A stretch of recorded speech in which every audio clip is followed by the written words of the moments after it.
podcast do Publish News dessa semana, conversamos com Stênio Gardel, autor de A Palavra que Resta, Companhia das Letras, o vencedor na categoria Tradução do National Book Awards, um dos prêmios de literatura mais tradicionais dos Estados Unidos.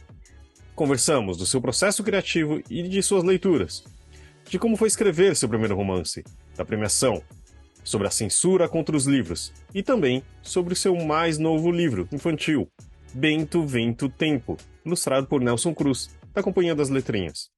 Esse podcast é um oferecimento da MVB Brasil, empresa que traz soluções em tecnologia para o mercado do livro. Além da MetaBooks, reconhecida plataforma de metadados, a MVB oferece para o mercado brasileiro o único serviço de EDI exclusivo para o negócio do livro. Com a PubNet, o seu processo de pedidos ganha mais eficiência.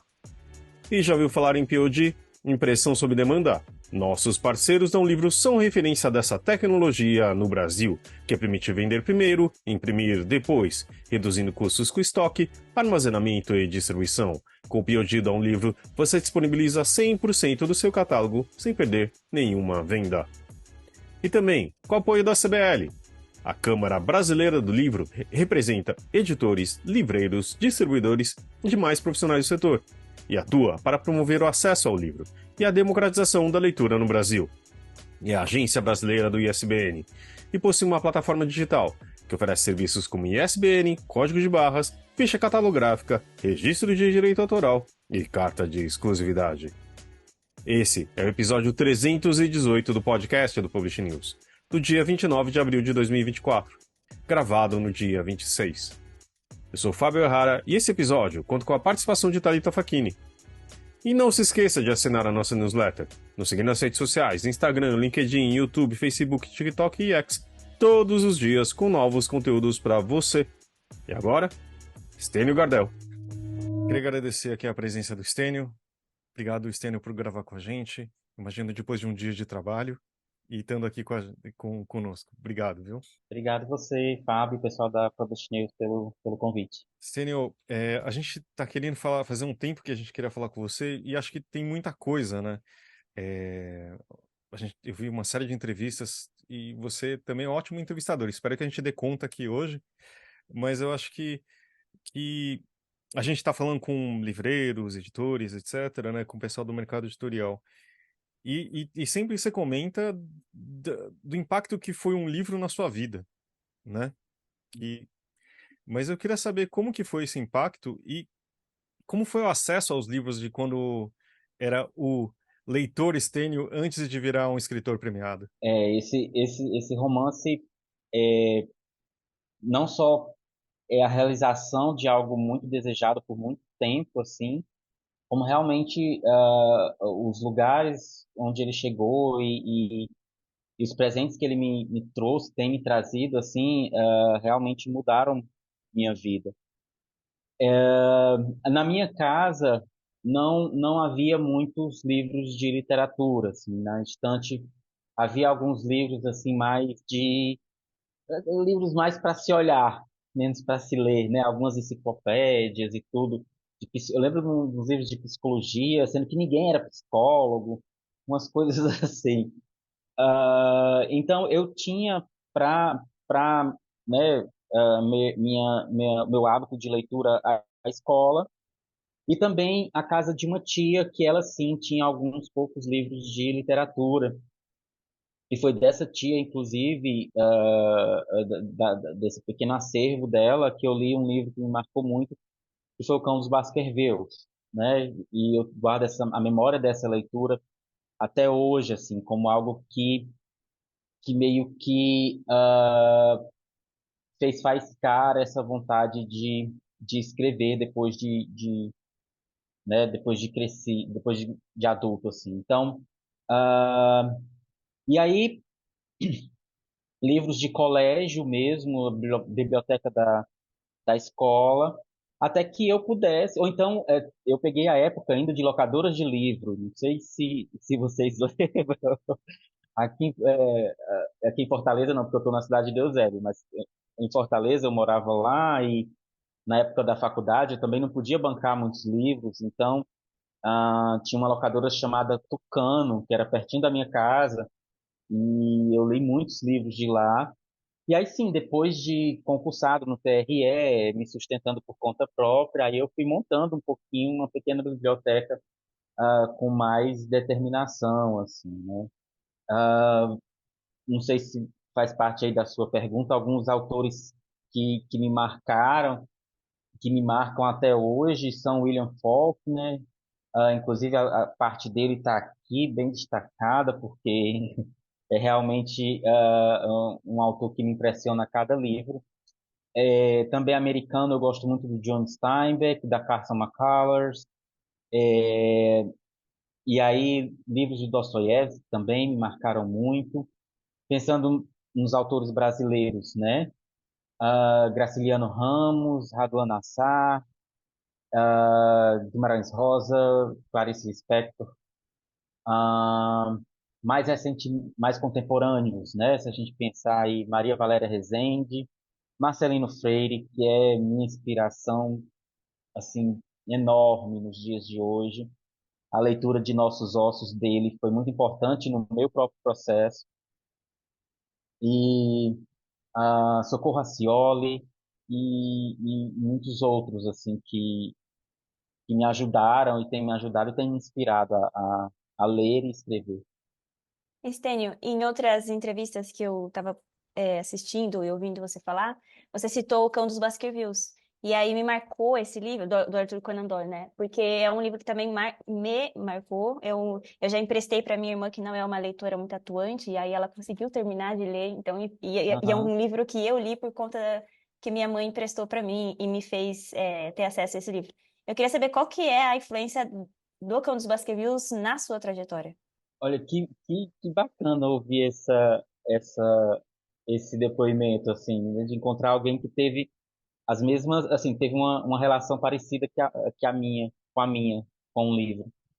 É, imagina, eu ali pelos meus 12, 13 anos, me deparar com aquela história tão fantástica, cheia de suspense, que a gente quer ler, e me deparar com um personagem super inteligente, com uma memória absurda, com um raciocínio absurdo, e todo aquele ambiente de suspense e aquela vontade de desvendar o que estava acontecendo. Acho que é isso, sabe? O livro me envolveu e me capturou de tal forma que eu pude perceber as minhas reações a ele. Talvez assim, pela primeira vez, sabe? Hoje é mais fácil a gente perceber hoje eu digo assim, né? Depois de adulto é mais fácil perceber quais são as consequências de um livro, de uma leitura, nos nossos sentimentos, nas nossas reflexões. Mas ali, eu acho que foi a primeira vez que eu senti tamanho impacto, assim, sabe? Pelo envolvimento mesmo que o texto conseguiu causar. E então, hoje eu, assim, não escrevo como Conan Doyle, acho que eu nem conseguiria, não tem como. Mas essa ideia do suspense, de tentar prender o leitor, eu tentei, claro, fazer um pouco isso na palavra que resta com a personagem da carta, né? De tentar o suspense não necessariamente é um suspense como no Conan Doyle ou suspense como nos livros da Agatha Christie. O suspense são perguntas, né? Que vai fazendo o leitor avançar. Então, ah, eu tentei fazer isso com a carta, talvez tenha também raízes na leitura do Conan Doyle e do Cão dos Baskervilles e de outros livros que eu li dele, livros da Agatha Christie e outros livros também. Assim, com certeza, definitivamente um marco bem importante para minha vida de leitor. Eu acho que eu também tive essa mesma sensação quando eu li pela primeira vez, de ver uma história tão fantástica, né? E é uma percepção totalmente diferente quando, por exemplo, você vai reler o livro, sei lá, anos depois, né? Eu já reli ele depois já de mais velho, mas já faz um bom tempo. Preciso, Uhum. preciso ler novamente para Eu tenho essas uma nova novas percepção. percepções. É. Exato. E, Stênio, você fez um curso de narrativa com a Socorro Acioli, né? Isso. E acho que foi ela que apresentou também o livro para a companhia e tal. Eu queria mandar minha pergunta para um outro caminho, assim. A ajuda que os outros autores brasileiros têm entre si, sabe? Você poder ajudar outros autores que podem vir depois de você, a ajuda que você teve da Socorro, essa relação que cada um pode ter entre si para ajudar a literatura brasileira no geral. Eu queria, não sei se eu formulei exatamente muito bem a minha pergunta, mas eu queria que você explicasse esse círculo, assim, a importância de um ajudar o outro, um de participar do evento do outro, de interagir com a obra e a fala do outro. Eu acho que, assim, pelo menos até agora, da forma que eu pude contribuir, eu espero ter contribuído, assim. Isso tem sido por meio de leituras do livro de alguns colegas, e aí emissão de um blurb ou de algum comentário a respeito do livro, né, aquele comentário mesmo, pequeno trecho que vai normalmente na quarta capa. Me sinto muito lisonjeado quando o autor ou a editora me convida para fazer esse tipo de trabalho. Eu acho que é, é uma assim é uma demonstração de que confiam na minha leitura de alguma forma, né? Eu fico até nervoso, confesso, porque, porque eu não sei, né, qual vai ser a minha reação à leitura, assim, e o que esperam do que eu vou dizer.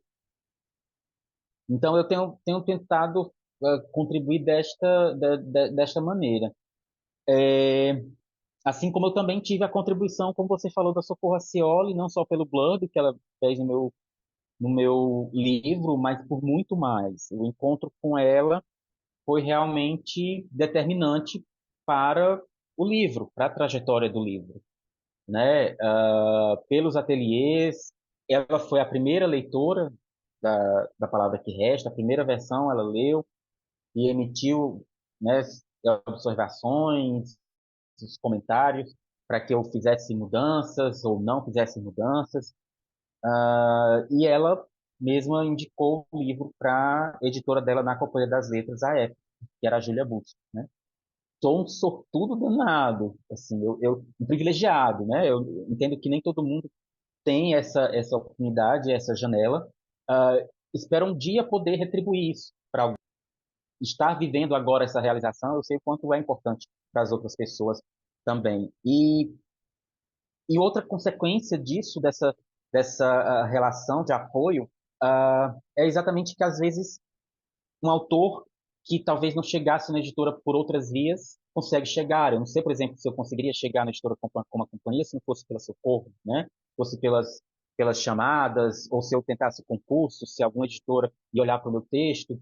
Então, tem esse aspecto que há a possibilidade de trazer à luz alguns autores, bons autores, que talvez não tivessem outra oportunidade. Quem sabe um dia eu possa retribuir isso. Então, e aí, Stênio, eu acho que você já faz essa parte de ajudar outras pessoas, porque nos bastidores a gente estava falando de agendas lotadas, e aí comentando sobre a sua participação, por exemplo, na Bienal da Bahia, já ao lado de vários nomes também interessantes da nossa literatura brasileira, contemporânea, e falando também com o público final, né? Que eu acho que também deve ser interessante essa visão de você já ter perto a reação do público. Como é que é isso? Ver como os leitores estão recebendo a sua obra?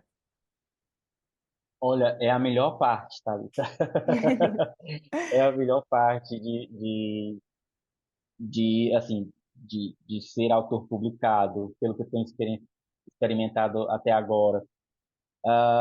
Não apenas nesses encontros de eventos, né, bienais ou feiras, mas eu tenho participado de muitos clubes de leitura, muitos virtuais, alguns presenciais, e é incrível, assim, poder ouvir e sentir de tão perto a reação das pessoas com a leitura. Na verdade, eu redescubro o livro várias vezes nessas leituras, porque cada um traz uma leitura muito própria, muito marcada pelas próprias vivências. me emociono demais com os relatos, porque às vezes eles trazem as consequências da leitura para a própria vida, né? Às vezes um olhar diferente para uma situação passada ou para uma pessoa conhecida. Então, sem contar também que eu me divirto muito, tem digamos assim, as pequenas tretas sobre a carta, quem gostou que não revelou, quem gostou, quem ficou frustrado, quem gostou da Dona Caetana, quem não gostou, né? Acho muito bacana também ouvir as pessoas falando da Suzani, é uma personagem que sempre vem à tona nos comentários e nas reações, e foi uma personagem difícil de criar, então perceber que ela chega assim nas pessoas é tudo muito gostoso de vivenciar e muito revigorante, assim, me dá vontade de escrever mais para poder ouvir mais desses depoimentos e encontrar mais essas pessoas. Stênio, você tinha comentado, já falou assim é, de como a leitura foi transformadora, esse romance na sua vida. E assim, dá muita curiosidade, porque também assim, a sua trajetória parece de uma pessoa que amava ler, que continuou, foi numa carreira convencional, né? Engenheiro civil, que isso me surpreendeu muito, achei maravilhoso. Mas, e agora funcionário público, servidor público, trabalhando no TRE, né, do Ceará, se não me engano. Mas assim, como que foi possível manter essa energia também? E assim, claro que você falou que existia um pouco de sorte, uma ajuda da Socorro, mas também o seu trabalho, né? Se eu não me engano, você começou a escrever, passou umas férias suas escrevendo, mas tem a ideia do livro há muito tempo, né? Então, como que foi virar essa chave e de repente ter essa trajetória toda? Olha, Fábio, você usou uma expressão muito apropriada, assim, que é a virada de chave. Eu tive essa virada de chave exatamente ao final do primeiro módulo dos ateliês de narrativa da Socorro, que eu fiz entre 2016 e 2017. Era dezembro, final de ano, aquele período assim que a gente reflete sobre a vida, né, sobre as resoluções. Eu ali já, em 2016, eu estava com 36 anos, a vontade de escrever já ali quase com seus 30. Então, eu me percebi num momento em que eu tinha que tomar a decisão. O momento era decisivo e eu tinha que tomar a iniciativa, sabe? Eu estava eu tava tendo aula sobre escrita criativa, escrita literária, que era algo novo para mim. Eu desconhecia esse mundo né, da possibilidade de aprender sobre escrita literária. Estava tendo aula com uma professora incrível, com uma escritora já premiada. Eu estava rodeado de amigos que queriam a mesma coisa que eu e que compartilhavam as ideias, compartilhavam os textos. Então, foi um momento assim, eu lembro, eu saí da última aula do ateliê, era sábado à tarde, eu cheguei em casa no sábado à noitinha, assim, mais ou menos esse horário que a gente está agora, 6 e pouco. Eu digo, não, tem que ser agora. Eu vou escrever a história do Raimundo, sabe? E foi ali que eu iniciei. Nossa, tá vendo muita coisa agora. E foi ali que eu iniciei o planejamento, né? De escalonar os capítulos e escolher os eventos. Eu já tinha, sim, a ideia há muito tempo. Eu tenho algumas anotações de 2013, 2014, mas algumas, assim, coisas muito avulsas, né? E foi ali em 2016 que realmente organizei a história e ao final, assim, maio de 2017 eu tinha praticamente o livro concluído. Como você falou, eu escrevi num curto espaço de tempo, em torno de 3 semanas, eu escrevi 80% do livro, porque eu me dedicava todo dia de manhãzinha a escrever. Eu ia Eu ia dormir olhando para a parede, para os post-its, escolhendo o capítulo que eu ia escrever no dia seguinte, e no dia seguinte eu sentava para escrever. Às vezes conseguia escrever tudo, às vezes nem tanto, mas foi assim, com essa insistência, com essa dedicação, com esse trabalho, sim. Em outubro, ou em agosto, quer dizer, menos de um ano depois né, de ter tomado a decisão, eu estava com a primeira versão concluída. Então, algumas pessoas me perguntam mesmo, assim, como o que fazer para escrever. Eu entendo que a nossa vida acontece, muita coisa acontece e que vai tirando nossas energias, né? O trabalho, é a vida pessoal, é a vida amorosa, é um monte de coisa acontecendo. Mas quando me perguntam né, os conselhos, o que fazer, uma das minhas primeiras respostas é isso: você tem que tomar a decisão. Em algum momento ela tem que acontecer porque o livro não vai sair da sua cabeça para as mãos do leitor. Então, é tomar a decisão e dedicar algum espaço da sua vida para aquilo. Se a escrita é importante para você, então ela vai tomar algum espaço da tua rotina e da tua vida e do teu trabalho e da tua mente, do teu coração, e você tem que dedicar aquilo ali a ela.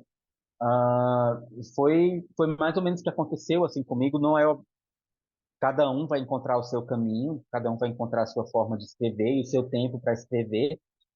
E isso é o que é importante, né? Que cada um encontra a sua forma de se realizar pela escrita.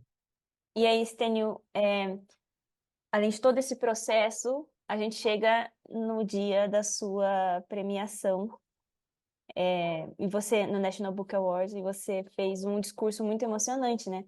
E aí, eu vendo outras entrevistas, de novo, citando outras entrevistas que você deu, por exemplo, no Trilha de Letras com a Eliana Alves Cruz, você se emociona ao citar esse momento, né? Ao citar ao falar sobre o seu discurso, que também foi emocionante. Na minha visão, são duas coisas. Você sabe fazer discursos emocionantes, mas também eu acho que é uma coisa que a história, a história é muito ligada, a história do seu livro é muito ligada com a sua vida pessoal, né? Eu queria que você me contasse como foi fazer esse discurso lá na frente de todo mundo no National Book Award e como que essa história se conecta tanto com você. E quando você fala sobre ela, sempre vem alguma emoção de dedicar a escrita à sua mãe, de lembrar da sua infância. Como é tudo isso? Eu vou logo avisando que talvez eu me emocione de novo agora. Ah, eu não sei o que acontece. Depois da publicação desse livro, eu virei um chorão. Eu não era um chorão, mas depois da publicação do livro. ah, mas assim, ah, eu escrever o Raimundo é, foi algo muito tirado de mim. O Raimundo ele tem muito de mim. Acho que isso acontece com outros personagens também, mas com o Raimundo, claro, a relação é bem mais estreita, é de pele quase. Porque nós temos ali a infância e a pré-adolescência na zona rural, temos essa vivência num ambiente extremamente masculino e patriarcal. Ah, Temos a homossexualidade em comum, então isso é, é algo assim que inevitavelmente fortaleceu essa ligação que eu tenho com Raimundo, porque muito da elaboração do Raimundo sobre a própria homossexualidade e como sua homossexualidade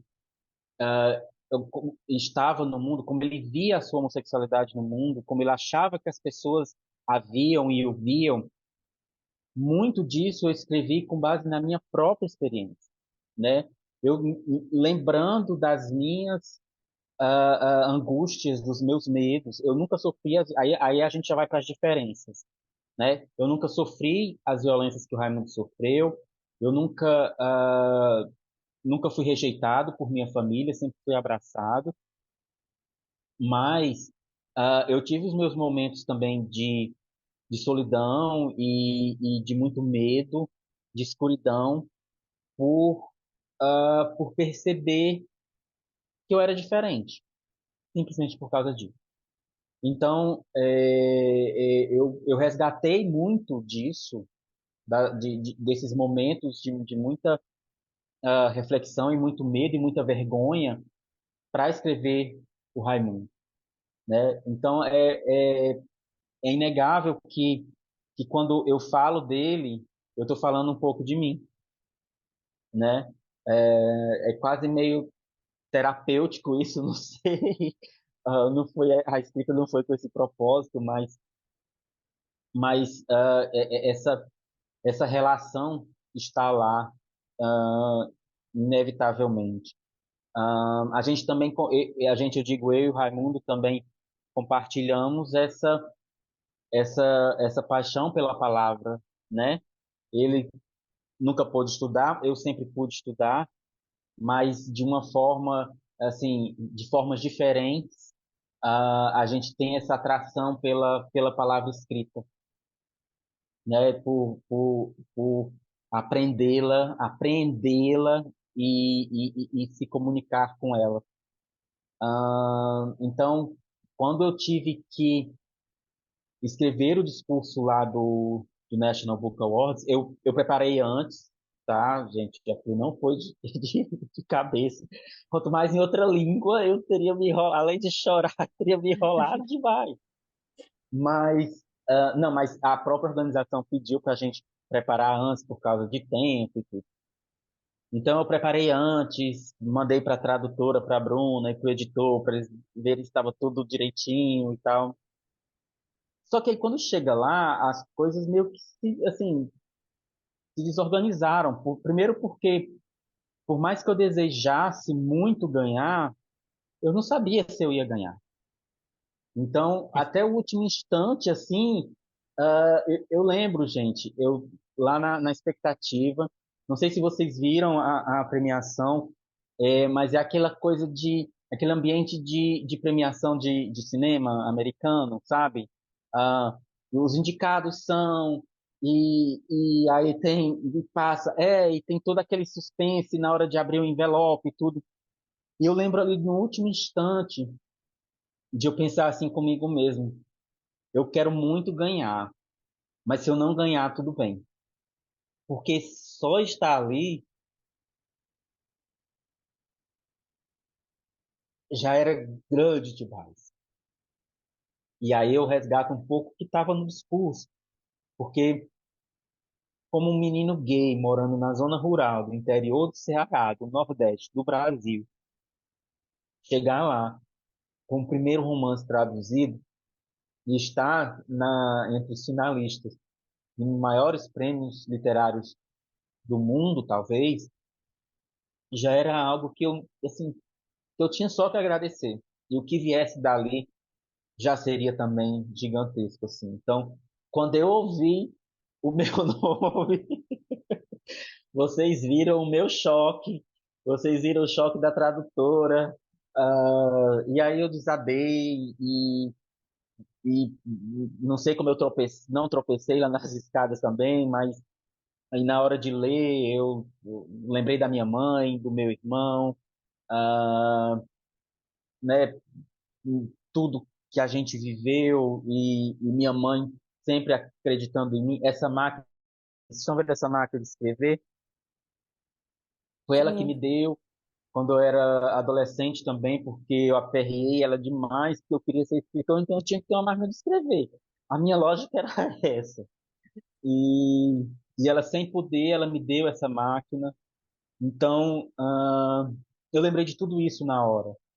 E dediquei a ela, como eu dedico o livro, e como eu dediquei também às pessoas que, se porventura fossem iguais a mim, estivessem assistindo, para que elas acreditassem na possibilidade de realizar os sonhos e chegar a lugares que talvez fossem inalcançáveis. Foi lindo, Stênio. Todo mundo que viu adorou e se emocionou junto com você. E além, aí quem está assistindo e vendo a gente, né, além da máquina, o prêmio está aí atrás, né? Na sua estante. Sim, também aqui o troféu, sim, e tem a foto da mamãe lá. Essa placa e a medalha ela é dada a todos os finalistas. Agora o troféu é mesmo aos vencedores. Senhor, é interessante também que, assim, em vários cursos, quer dizer, não fiz vários, mas lendo alguns livros, tudo, muitos comentam, acho que a própria Vanessa, na Ferrari, que ajudou na leitura crítica, que ela teve aqui também, falando um pouco sobre não tornar o livro pessoal, né? E é muito perigoso, é muito difícil lidar também, né? Inclusive na hora da edição, acho que, tipo, porque é isso, né? A gente tem um ponto de vista um pouco mais difícil, né? Tipo, porque a gente descolar da sua própria história é um pouco difícil, né? E como que você encarou isso? Porque o trabalho de edição é extenuante, né? Quantas vezes você teve que ler o livro, sabe? Aceitar ou não a Júlia Bustos te falando, a Vanessa, o Fernando. Como que foi tudo isso para você? Olha, Fábio, eu adorei. Eu li, eu não sei, eu não tenho ideia. Eu acho que eu ainda guardo todas as cópias, porque eu tinha um costume de, quando eu recebia o arquivo, eu imprimia para poder fazer a leitura no papel, que eu acho mais legal de ler e mais fácil para fazer as marcações e tudo. Mas eu aprendi tanto sobre a minha própria escrita, sobre literatura brasileira contemporânea, com a Vanessa Ferrari, com a Júlia Bustos. Então, assim, foi um processo mesmo de muito crescimento a respeito do meu próprio texto, a respeito de leitura do meu texto e de outros textos. E uma das coisas principais que eu, que eu guardo foi isso que você falou, de tentar estabelecer uma distância, de perceber e entender a distância entre aquilo que me realiza pessoalmente e aquilo que é melhor para o texto. Não sei se foi a isso que você se referiu, assim, porque com relação a escrever aqui, com relação ao fato de o texto ser muito pessoal, isso no meu caso eu acabei de falar que era, então não tem como. Agora, o que eu percebi, né, é que em muitos momentos eu precisava entender que nem sempre o que eu queria para o texto e que o que eu achava que ia satisfazer o meu ego de autor era o melhor literariamente para o texto. Exemplo que já é quase clássico disso é o final do livro, que foi trabalhado com a Vanessa Ferrari, era um final, e a Vanessa apontou algumas questões a respeito dele, e eu passei um ano para poder escrever o novo final, sabe? Para ter o novo. Exato. Porque foi um processo de aceitação e de compreensão daquilo que era melhor para o texto. Em outros casos, eu tomei a decisão de que o que já estava escrito era o melhor para o texto. Isso também é importante, saber marcar, saber ter responsabilidade e ter propriedade sobre o que eu quero que o texto contenha. Né? Então, às vezes, eu tive que manter a minha opinião também, mas nunca deixei de escutar. Isso é importante, né? Assim, o livro passou por inúmeras leituras de pessoas que já trabalhavam no mercado, e trabalham no mercado editorial, no mercado de livros há muito tempo, numa grande editora do país. Eu não vou dar ouvidos a essas pessoas. Para mim, isso não faz sentido.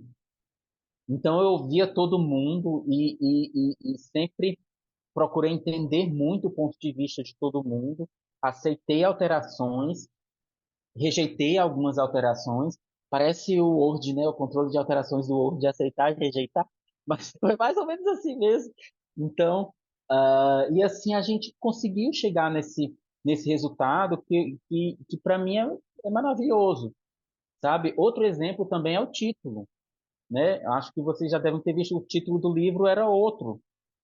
E veio a sugestão da Júlia Bustos de ser A Palavra que Resta, e o título cresceu, e o livro cresceu com um novo título, que é o título maravilhoso.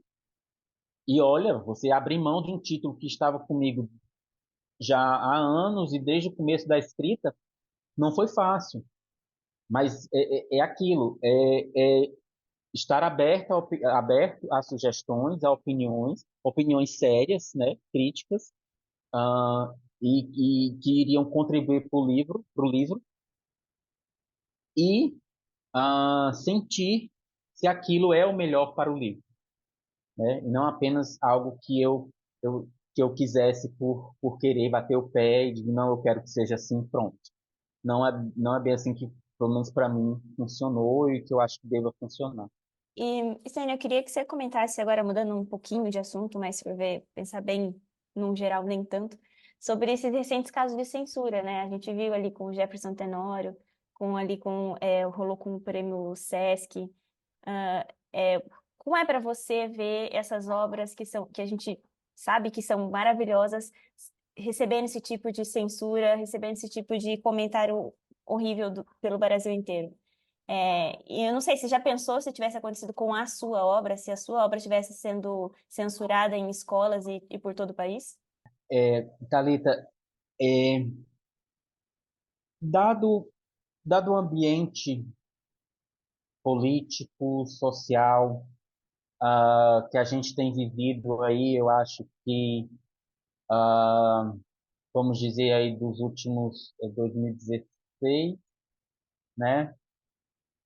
Nos últimos 8 anos, assim, ah, é, é aquela coisa, me surpreende, mas não me surpreende, sabe? Eu acho que a gente saiu aí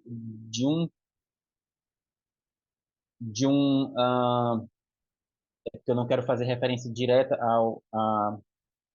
à pessoa, mas a gente saiu de um ambiente político, mas não saímos totalmente, porque muita coisa que ficou guardada por muito tempo foi exposta por esses representantes, e todo o preconceito, toda forma de desprezo pela diferença está aí, e todo mundo assim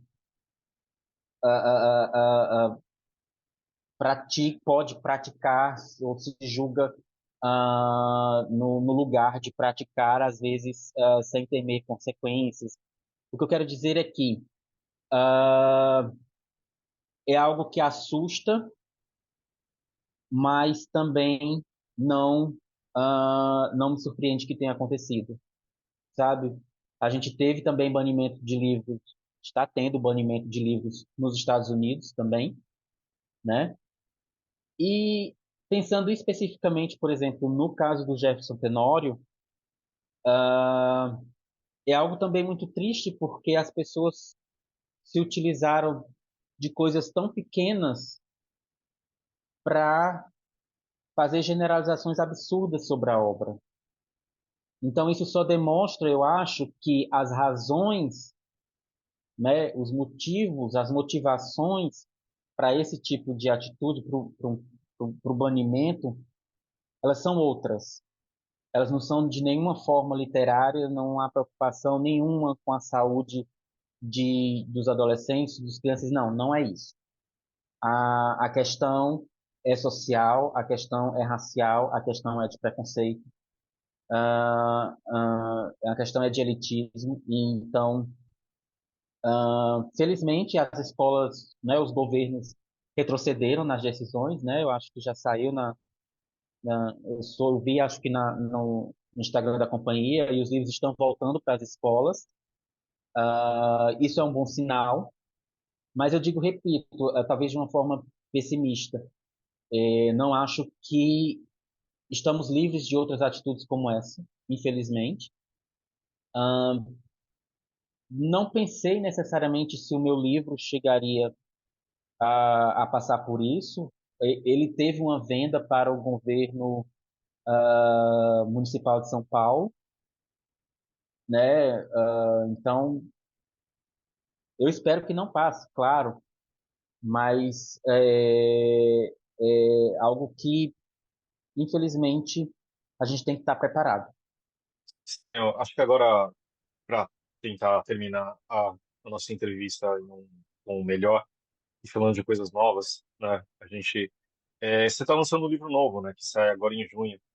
Só que também é um caminho diferente, né? Queria que você contasse um pouco sobre o livro e como que é agora com um público bem diferente, né? E como que foi esse processo de escrita, tudo. Olha, eu tô animado e nervoso, exatamente. Eu tô animado por ser um livro novo e tudo, porque por ser diferente também, eu acho que vai quebrar algumas expectativas, vai surpreender muitas pessoas. E estou bem nervoso com essa questão também de um livro publicado, ou assim, pelo menos poder ampliar o público-alvo, né, do que eu escrevo. É, o livro é um cordel ilustrado, foi ilustrado pelo Nelson Cruz, né, que ganhou o Jabuti pelo Saga Trissoinorana. E assim, não é porque eu escrevi e ele ilustrou, não, mas tá lindo, tá? Tá lindo. Eu Foi um desafio porque nunca tinha escrito nenhum tipo de poesia, mas eu queria exatamente escrever algo diferente da prosa. Quando apareceu essa oportunidade de fazer um texto voltado para esse público, eu estava na especialização de escrita e criação, e o trabalho da disciplina era um texto para crianças e jovens. Então, eu fui lá procurar opções do que a gente tinha visto na disciplina e tudo, e me deu a ideia do cordel, que eu tinha lido alguns cordéis já ao longo da vida. Ah, e aí eu tinha três.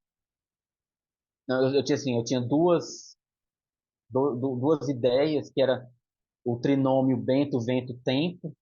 Só isso como ideia, não sabia do que ia dar. E a ideia desse neto que queria ajudar o avô a recuperar as memórias. E aí a história é exatamente essa. O Bento é um menino que tem um avô Cacá, que é o meu avô Cacá também, que está esquecendo das coisas.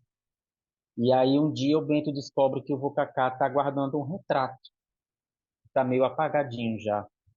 Então ele decide ir com o avô num lugar, procurar um lugar onde aquele retrato possa ser reavivado, recuperado, para quem sabe o avô recupere aquela memória e outras, e assim ele possa lembrar também o nome do neto. É isso. Tá aí mais um livro que vai fazer chorar, né? Quero ver você contar para todo mundo em lançamento, vai chorar na hora também. Provavelmente que hoje de manhã eu já chorei falando dele também, então vamos ver. Mas, mais uma vez, é uma história bem próxima de mim, e tô bem animado para ver como que ele vai chegar nas pessoas. A gente tinha combinado aqui que ia ser a última pergunta, mas eu estou muito curioso para saber do seu próximo romance, que é uma pergunta que você deve ter respondido já um milhão de vezes, né?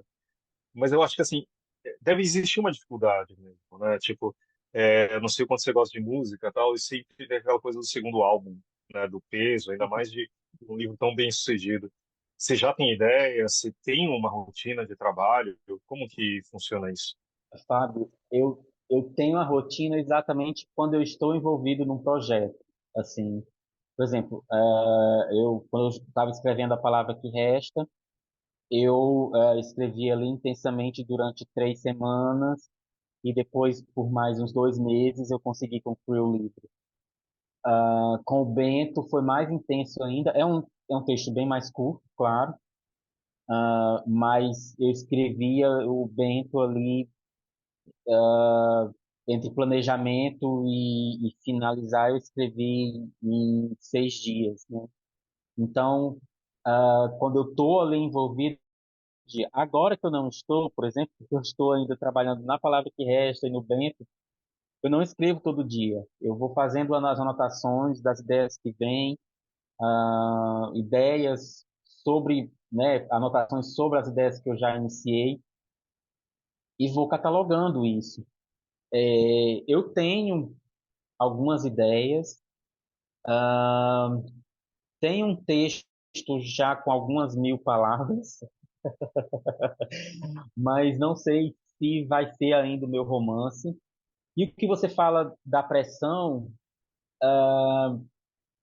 entendo, acho que eu já sinto um pouco, por causa do desempenho da Palavra que Resta. Então, vai haver uma expectativa. O Bento, ele vem e acho que talvez quebre um pouco essa expectativa, não sei, mais pelo tipo de texto.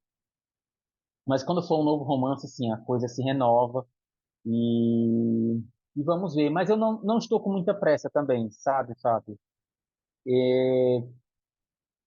Eu acho, eu não quero forçar o acontecimento das coisas, assim, forçar essa publicação desse segundo romance. A Palavra que Resta demorou muito a sair, ah, demorou muito a se realizar, e eu até gostaria que ela tivesse saído, talvez tivesse saído um pouquinho antes, mas não foi o que aconteceu. Então, é como se ele, assim, o romance teve o seu tempo de escrita, de ser escrito, de ser publicado e de chegar nos leitores.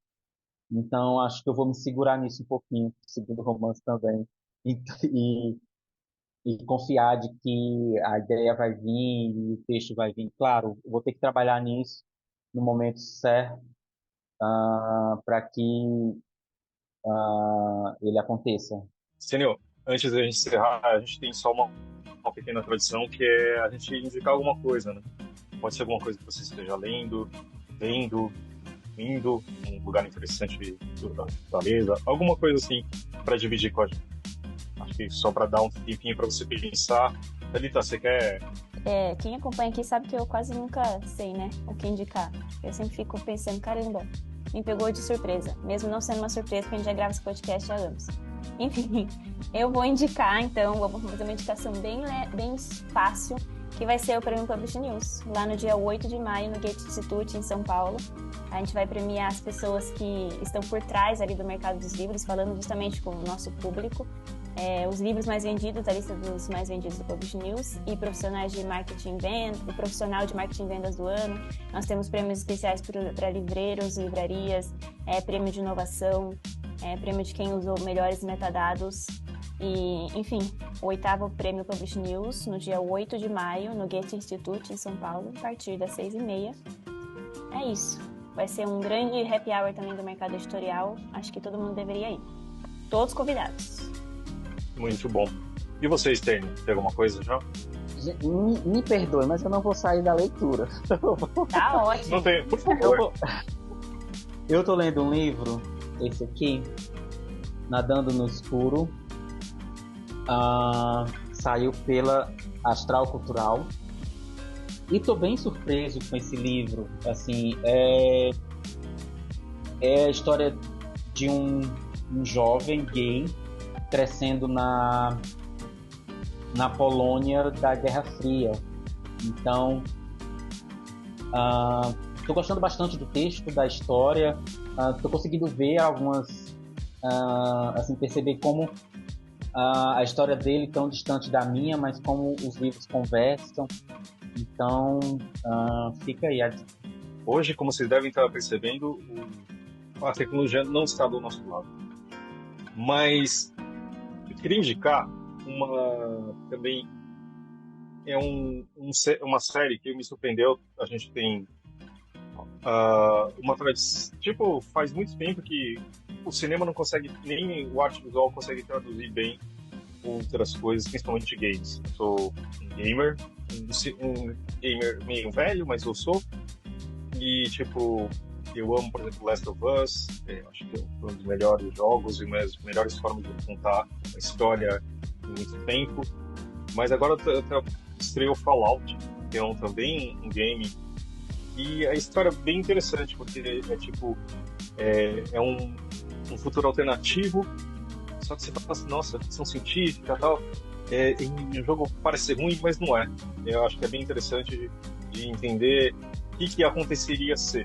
Eu gosto muito dessa premissa, né? Então, assim, se nos anos 50 o mundo realmente tivesse acabado, né, ou tivesse uma guerra nuclear, que a gente esteve muito perto de acontecer, mas ao mesmo tempo é divertido e só que faz pensar em muita coisa e mostrar acho que a ficção tem uma forma muito interessante de mostrar realidades, só que como se fossem de outro mundo, planeta, tempo, só que ao mesmo tempo para você pensar na sua, né?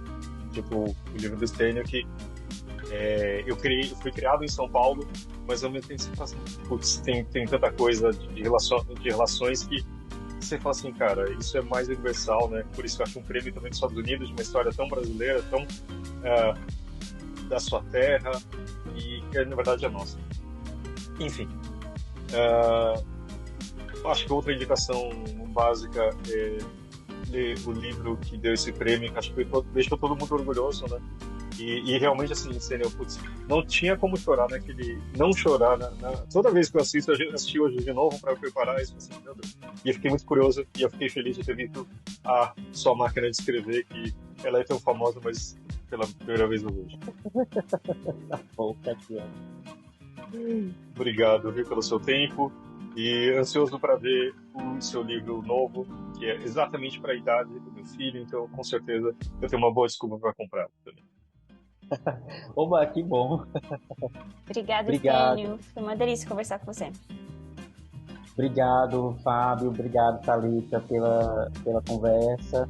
E obrigado, pessoal, que vai ouvir. Um abraço grande.